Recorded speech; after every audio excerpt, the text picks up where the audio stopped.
Bom dia. Mateus 16. Evangelho de Mateus, capítulo 16. Os fariseus e os saduceus aproximaram-se de Jesus e, para o provar, pediram-lhe que ele mostrasse um sinal vindo do céu. Os saduceus e os fariseus eram duas classes de religiosos, né? Diziam-se seguidores da lei de Moisés.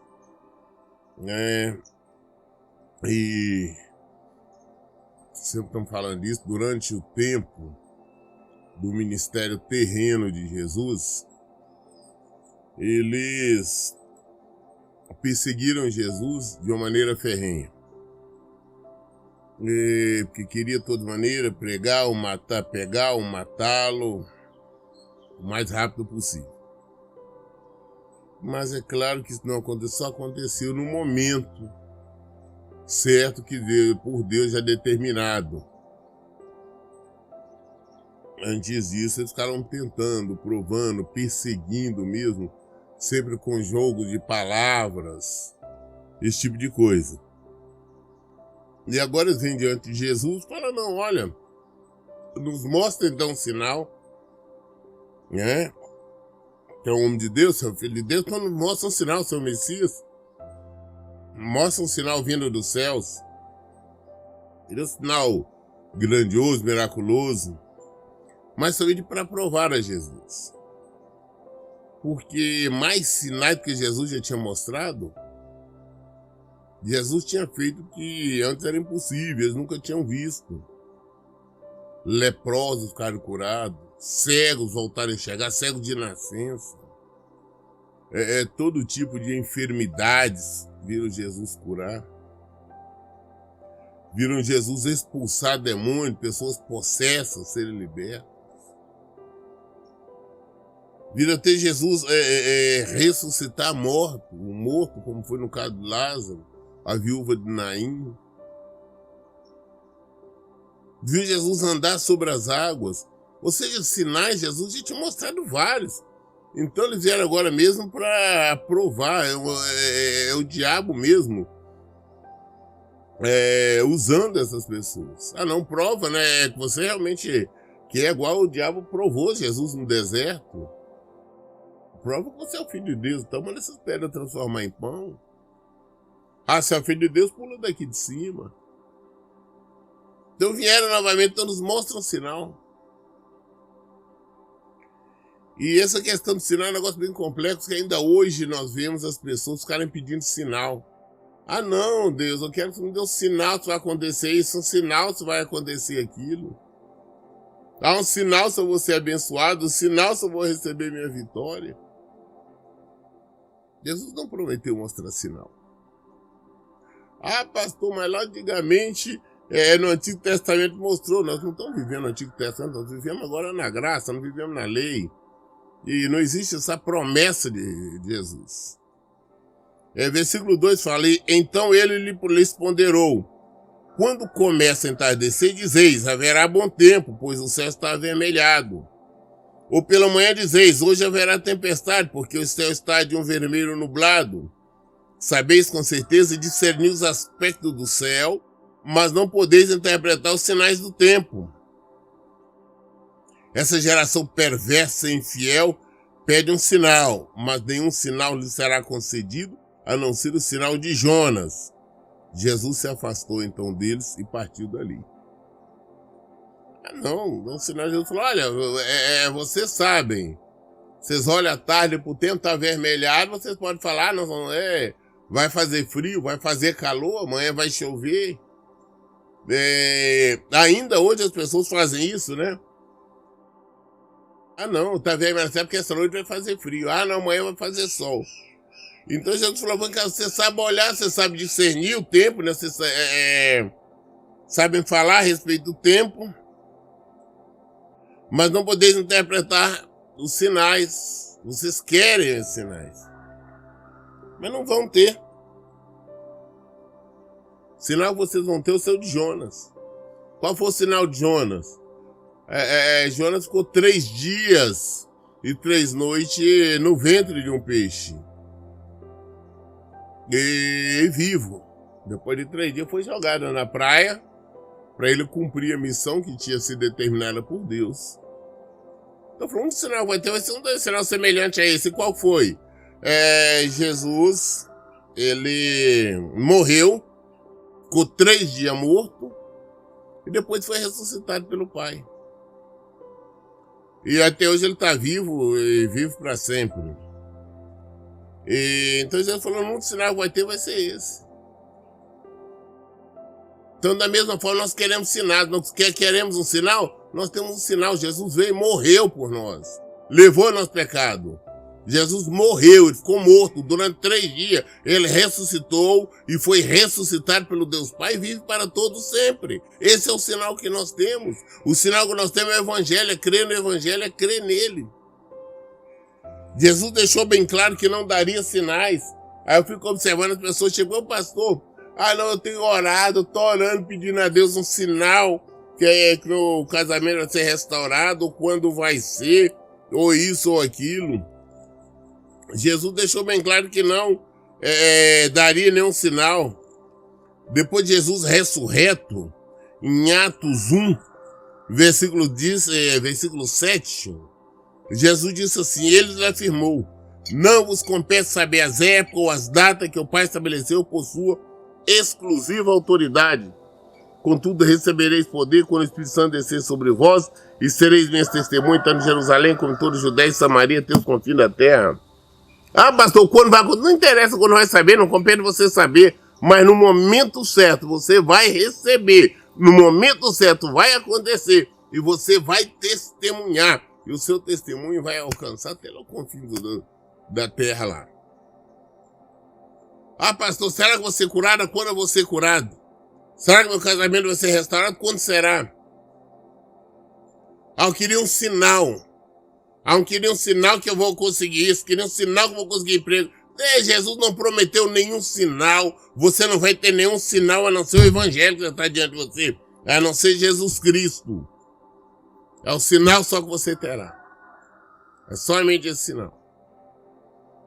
E no momento certo, você recebe, se você estiver permanecendo fiel, e será testemunho, vai testemunhar, o seu testemunho vai alcançar pessoas lá do outro lado do mundo, até os confins da terra.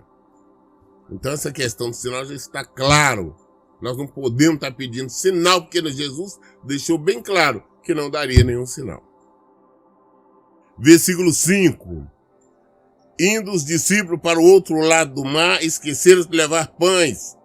E Jesus lhe falou, estejais alerta e acautelai-vos do fermento dos fariseus e saduceus. Então, então ali com Jesus no barco e foram lá para o outro lado, cruzando ali o Mar da Galileia, o lago de Tiberíades. E eles esqueceram de levar alimento, né? Eles não levaram, por algum motivo qualquer, não estavam levando alimento. Aí Jesus pega e fala uma coisa assim, esteja alerta, acautelai-vos, toma cuidado com o fermento dos fariseus e dos saduceus. Toma cuidado com o fermento dos religiosos. O que é fermento? Fermento é aquilo que você coloca, né, no pão, você coloca na massa do pão, do bolo, e ela cresce. Então Jesus falou, toma cuidado com esse fermento dos fariseus. Então tá claro, toma cuidado com esse fermento aí dos religiosos. Versículo 7. Entretanto, eles discutiam entre si, dizendo, é porque não trouxemos pães? E percebendo a desavença, Jesus indagou, por que discordais entre vós, homens de pequena fé, sobre o não terdes pães? Não compreendeis até agora, nem sequer lembrai dos 5 pães para 5.000 homens, de quantas cestas recolhestes? Nem dos 7 pães para aqueles outros 4.000, e de quanto cesto recolhesse? Como não entendeis que não vos falava a respeito de pães, e se entende, pois, cuidado com o fermento dos fariseus e saduceus? Compreenderam então que não lhes dissera que se guardasse do fermento dos pães, mas que se acautelasse da doutrina dos fariseus e dos saduceus. Tomar cuidado. Aí eles falam assim, toma cuidado com o fermento, né, dos fariseus, dos saduceus. E eles, como não tinham levado pães, alimento, aí começaram a questionar, ele está falando isso porque nós esquecemos de trazer comida. É por isso, enquanto eles estavam discutindo ali, Jesus percebeu e falou, peraí, vocês não estão compreendendo até agora o que eu estou falando? Não estou preocupado com o negócio de comida, não. Vocês não lembram quando eu fiz a primeira multiplicação de pães lá, quando com 5 pães nós alimentamos 5.000 homens? Vocês não lembram disso? Ou nem dos 7 pães e nós alimentamos 4.000 pessoas, não sobrou? Vocês não lembram nada disso, não? Então não é alimento, é isso que eu estou preocupado, não. Ou seja, você está falando que não tem que preocupar com o alimento, não. Porque Deus, no momento certo, na hora certa, precisar de alimento, o Senhor vai nos dar. Mas o que Jesus está falando é isso, aí que eles foram entender que Jesus estava falando, era o fermento do fariseu do saduceu, é a doutrina dos religiosos. Nós temos que tomar muito cuidado com a doutrina dos religiosos.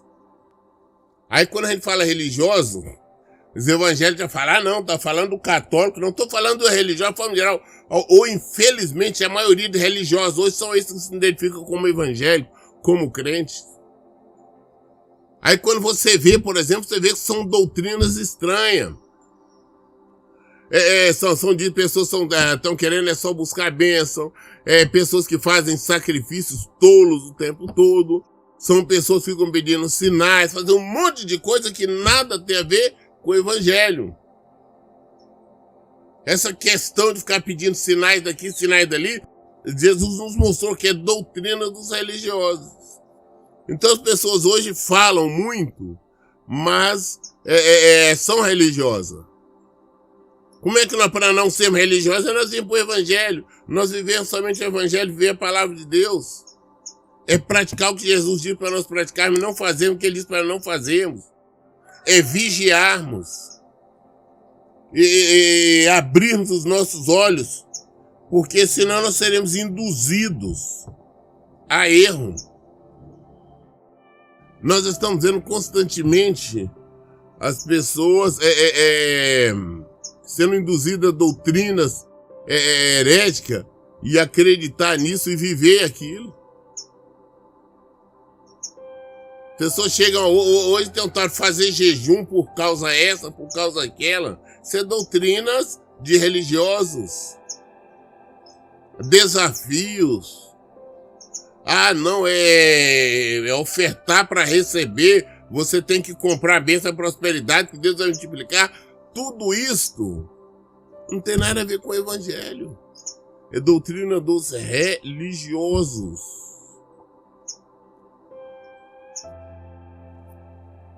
Temos que tomar cuidado com a doutrina religiosa. Versículo 13. Quando chegou à região de Cesareia de Filipe, consultou os seus discípulos. Que as pessoas dizem que o Filho do Homem é? Então tá ali na região de Cesareia. Cesareia, quando fala de Cesareia de Filipe, porque Filipe que era o rei. Filipe que era irmão de Herodes. O rei Herodes e Filipe eram ambos irmãos. Inclusive nós sabemos dessa história. Tem a história lá da mulher, a Herodias, que era mulher de Filipe, e mãe de Salomé, que tinha largado o rei Filipe, divorciou dele e casou com seu irmão rei Herodes. E João Batista falava, isso é adultério. E acabou morrendo por esses motivos. Mas muito bem, Jesus então está naquela região ali de Cesareia e viram para os discípulos e falaram, vem cá, o que as pessoas estão falando que eu sou? Quem elas dizem que eu sou? Ele sabia que ele era o Messias, o Filho de Deus. Agora, o que as pessoas será compreenderam isso? Eles tinham a Escritura, eles tinham o Pentateuco, eles tinham os profetas, os livros dos profetas, de Jonas, Ezequiel, Mateus, sei lá, todos eles. Eles tinham, então eles sabiam que todos eles apontavam para Jesus. Então Jesus está perguntando o que eles estão falando ao meu respeito. Será que eles falam realmente que eu sou o Messias? Aí, e eles responderam. Alguns dizem que é João Batista, outros Elias, e ainda há quem diga Jeremias, ou um dos profetas. Olha o entendimento do povo. O que eles falaram? O que eles estão falando? Ao discípulo, tem uns que falam que você é João Batista. Como seria João Batista? João Batista morreu. Outros falam que você é Elias. E ainda há outros que dizem que você é o profeta Jeremias. Ou um dos profetas, como Ezequiel, qualquer um. Os judeus pensavam exatamente em Jesus. Eles não falavam, não acreditavam que Jesus era o Messias. Como eu volto a insistir, ainda muitos até hoje não acreditam. Os judeus mesmo, os principais, os ortodoxos mesmo, eles acreditam que Jesus foi um profeta somente. O profeta Jesus Cristo. Mas não falam, não assumem que ele é o Messias, o Filho de Deus. Eles não querem também. Eles estão esperando ainda o Messias. O Messias vai vir pela segunda vez. E eles não entenderam. Então eles falaram, não, é um dos profetas. Uns falam que é João Batista, outro Elias. Há uns que falam que você é Jeremias, Ezequiel. Falam que é um dos profetas. Então Jesus interpelou. Mas vós, quem dizeis que eu sou? Eu falei, mas vem cá, e vocês? O mundo aí está falando que eu sou isso, sou aquilo. Eu sou A, sou B, sou C. Mas e vocês? Quem vocês dizem que eu sou? Quem é? Porque pelo menos para eles estavam convivendo com Jesus, eu tinha que saber. E versículo 16. E Simão Pedro respondeu: Tu és o Cristo, o Filho de Deus vivo. Pedro respondeu, falou, não, tu é o Cristo, o Filho de Deus vivo. Ou seja, você é o Messias, você é aquele que tinha que vir, você é aquele que as Escrituras falavam. É isso que Pedro está dizendo. Ele afirmou com completa convicção: Tu és o Cristo, o Filho de Deus vivo. Não é você que é. Versículo 17. Ao que Jesus lhe afirmou: Abençoado és tu, Simão, filho de Jonas, pois isso não foi revelado a ti por carne ou sangue, mas pelo meu Pai que estás no céu. Falou, abençoado é você, Pedro.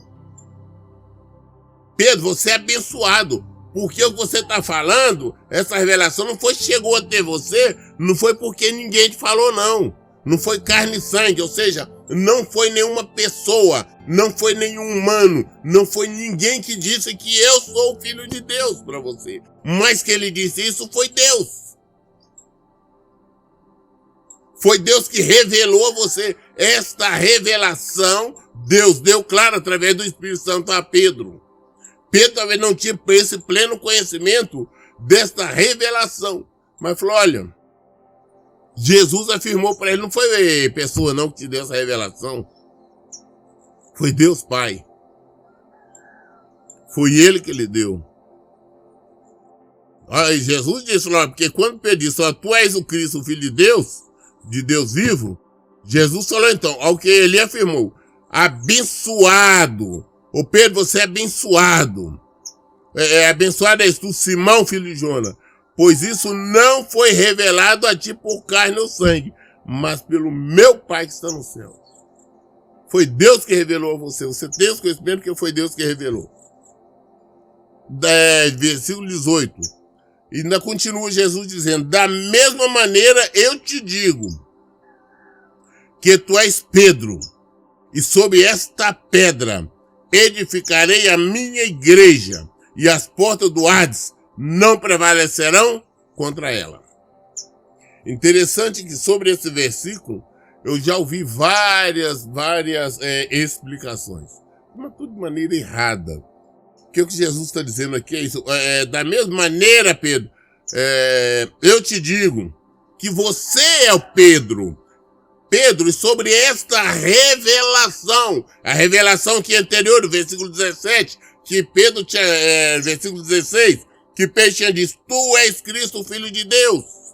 Jesus afirmou então que não tinha sido carne nem sangue. Então agora ele está falando com Pedro, sobre esta revelação. Qual que é a revelação? Que Jesus é o Cristo, o Filho de Deus vivo. É sobre esta revelação que vou edificar a minha igreja, e as portas do inferno não prevalecerão contra ela.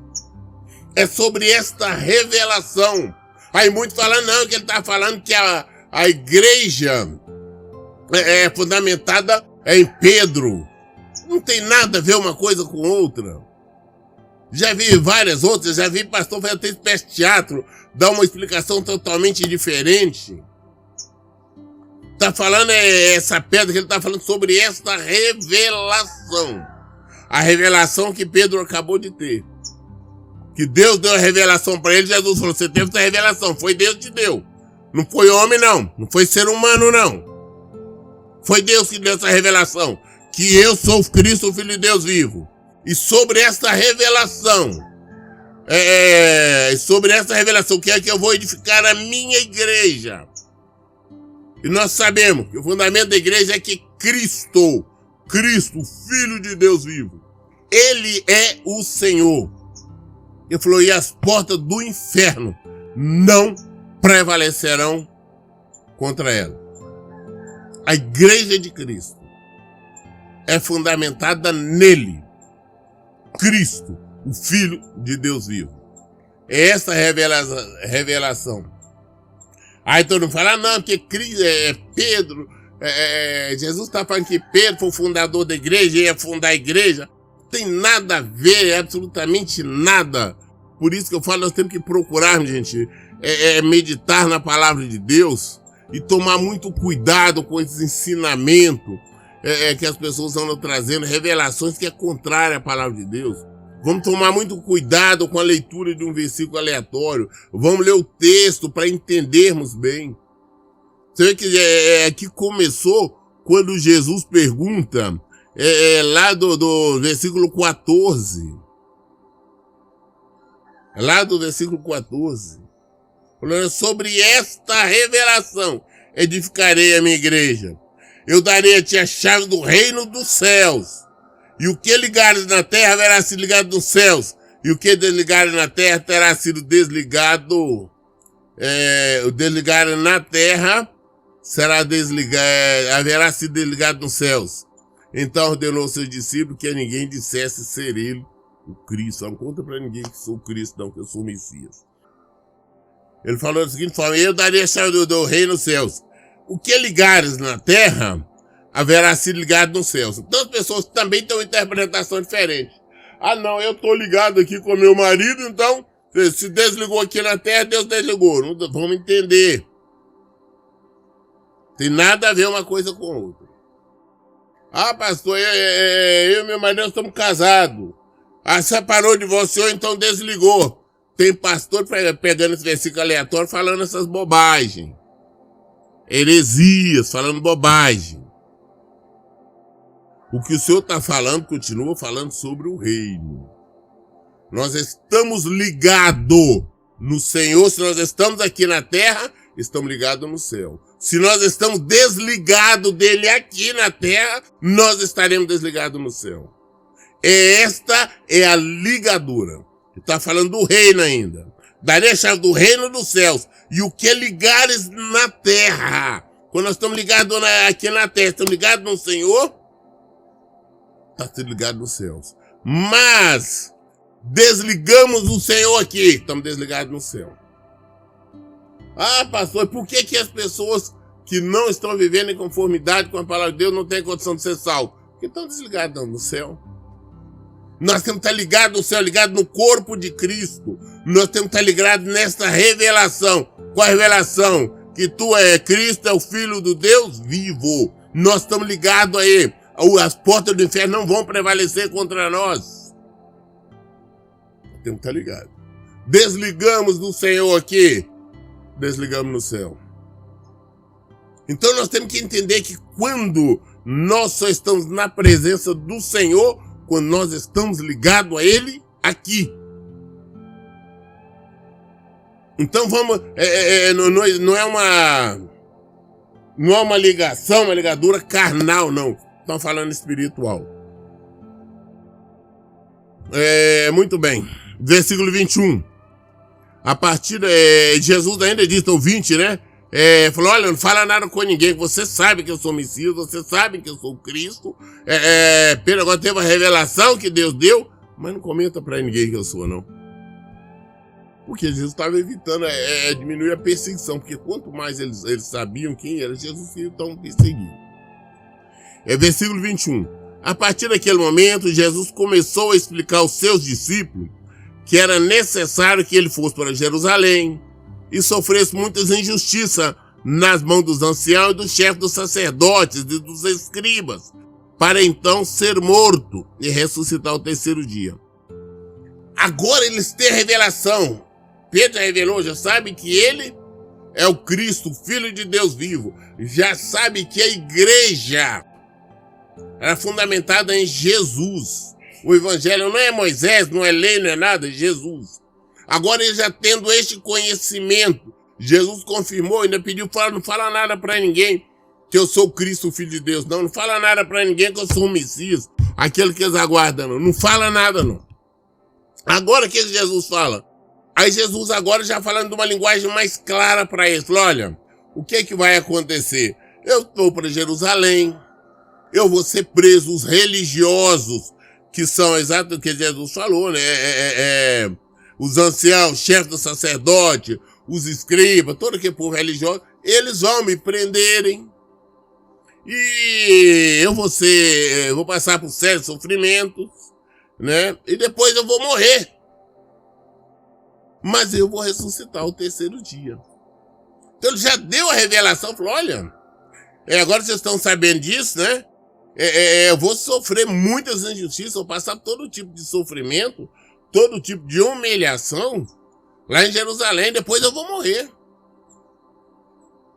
Eu vou morrer. Jesus não foi morto, ele morreu, ele foi crucificado. Mas nós temos que entender que ele tinha dito que ele dava a vida dele, tirava a vida do que ele quisesse. Então nós temos que observar que ele entregou. Quando ele estava lá, ele não esperou a morte chegar, ele se entregou. Ele disse, Elohim, Elohim, quer dizer, meu Deus, né? Por que me abandonaste? E se entregou. Eu tenho dito que para morrer na cruz é a morte por sufocação, por sufocamento. Porque enquanto a pessoa consegue se firmar ali nos pregos ali, né? Nos braços ali e nas pernas ali, nos pregos que estão, respira. Depois, quando se entrega, sufoca e morre. E Jesus, então ele morreu. Mas agora olha para você ver, no versículo 22. Pedro, porém, chamando-o à parte, começou a admoestá-lo, dizendo, Deus seja gracioso contigo, Senhor. De modo algum jamais te acontecerá. Pedro agora falando de forma carnal, até mesmo usado pelo diabo. O diabo tentou Jesus no deserto, tentou estar por ali provocando, e agora mais uma vez usando Pedro, tá? E nós vamos ver que mais à frente Jesus fala isso. Então, o que acontece? Ele falou, não, senhor, vem cá, não faz, não, Deus é gracioso, não vai acontecer nada disso com o senhor, não. Ele não entendia do reino, não estava falando do reino. Que tinha que acontecer isso com Jesus. Então ele tentou, foi de forma emotiva, carnal. Você não vem cá. Não, Deus é gracioso, o senhor não vai acontecer nada disso com o senhor, não. Fica em paz, nada disso vai acontecer. Falou bobagem. Versículo 23. E virando-se Jesus, repreendeu a Pedro. Ele, para trás de mim, Satanás. Tu és uma pedra de tropeço, uma cilada para mim. pois tua atitude não reflete a Deus, mas sim os homens. Para trás de mim, Satanás. A atitude não reflete a Deus, não reflete os homens. Porque o diabo ele influencia os homens, as pessoas agem por emoção, não de acordo com a palavra de Deus. O diabo faz você, Pedro agiu, agora é na emoção. Maneira carnal, o diabo induziu ele, não vai acontecer não, mas Jesus veio para sofrer, ele veio para morrer na cruz.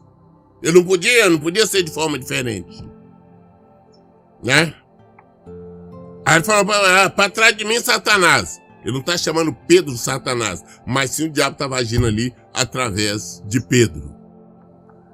Então Jesus declarou, versículo 24, então Jesus declarou aos seus discípulos, se alguém deseja seguir-me, negue a si mesmo, tome a sua cruz e me acompanhe.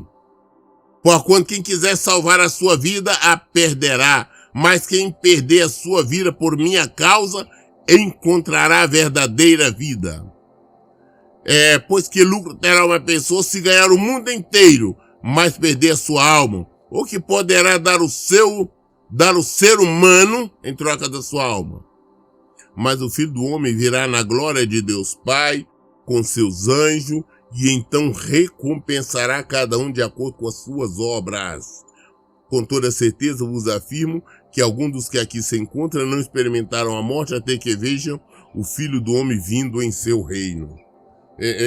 Então Jesus falou com ele, olha, com os discípulos agora, falou, escuta, quem quiser me seguir tem que tomar a cruz.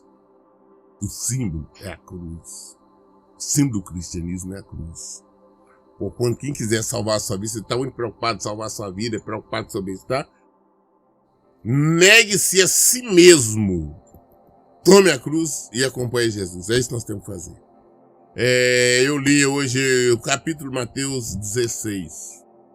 Toda dúvida, só nós esclarecemos aqui na Bíblia. Toda dúvida.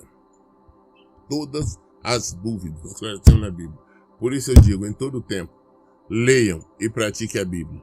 Que Deus abençoe. Tenham um bom dia.